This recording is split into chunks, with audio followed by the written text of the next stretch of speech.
नमस्कार, मी पुण्यावरून संगीता तिवारी। पुण्यामध्ये नुकताच जो हुंडाबळीचा प्रकार झाला आहे, हत्या की आत्महत्या, म्हणजे सासरच्या लोकांनी तिची हत्या केली, तिचं मारलं, तिच्या अंगावर एवढे वण आहेत, 19-20 वण आहेत, तिला खूप मारलं क्रूरतेने, आणि त्याच्यानंतर असा बनाव केला गेला असेल की आत्महत्या केली। पोलीस आता सगळं बघतच आहेत, परंतु याच्या आधी तिची मोठी जाऊ मयुरी, म्हणजे ही जिची हत्या झाली ती वैष्णवी हगवणे आणि तिची मोठी जाऊ मयुरी हगवणे, तिच्यावरही ती फॅमिली अत्याचार करत होती। एका पक्षाचा पदाधिकारी सासरा, एका पक्षाचा पदाधिकारी तिचा दीर नवरा असे असताना आणि ह्या लोकांनी एवढा त्या मुलींवर अत्याचार करायचा, म्हणजे आमच्या लेकी बाळिका एवढ्या स्वस्त झाल्यात का तुम्ही म्हणाल तशा चिरडून टाकायला, आणि फक्त पैशांसाठी? केवढी निर्लज्ज जमात आहे। पण आम्ही अपेक्षा काय करतो? न्यायाची, आणि ती कुणाकडनं? न्यायालयाकडनं, पोलिसांकडनं, आणि विशेष म्हणजे महिला आयोगाकडनं।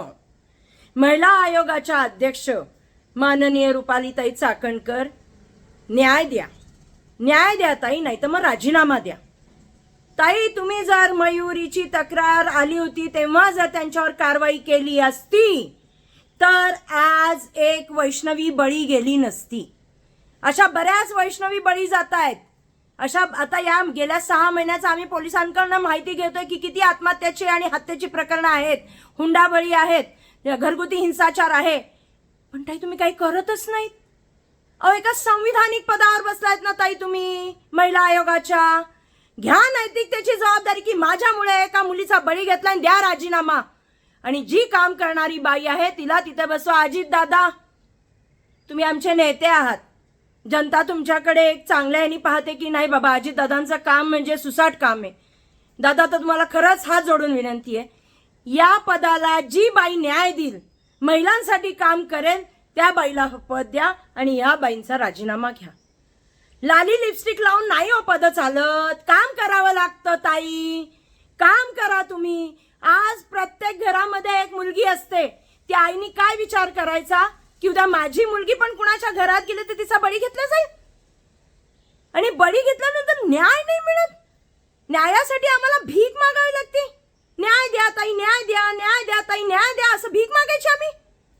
अहो, तुम्ही तर लगेच 5 मिनिटांमध्ये तिच्या घरी पोहोचलं पाहिजे होतं। 5 मिनिटांमध्ये तुम्ही तिच्या घरी जाऊन तिच्या आईचे अश्रू पुसले पाहिजे होते, तिथं बसून सीपींना बोलून त्यांच्याकडनं ताबडतोब गुन्हा दाखल करून घ्यायला पाहिजे होता। आणि त्याच्यामध्ये जो तो निलेश चव्हाण तो तर त्यांनी तर जमानत पण घेतली, म्हणजे त्याला किती लोकांनी सहाय्य केलं।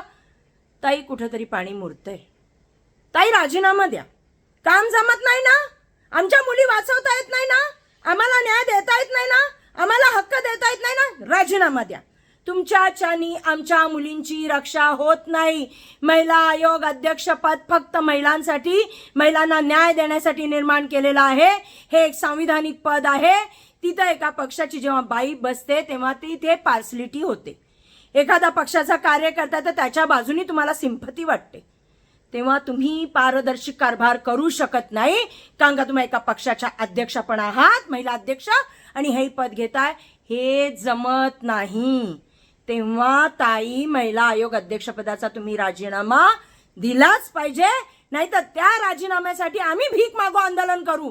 पुण्यातल्या महिला रस्त्यावर उतरून भीक मागो आंदोलन करून राजीनामा द्या, राजीनामा द्या, चाकणकर ताई, राजीनामा द्या।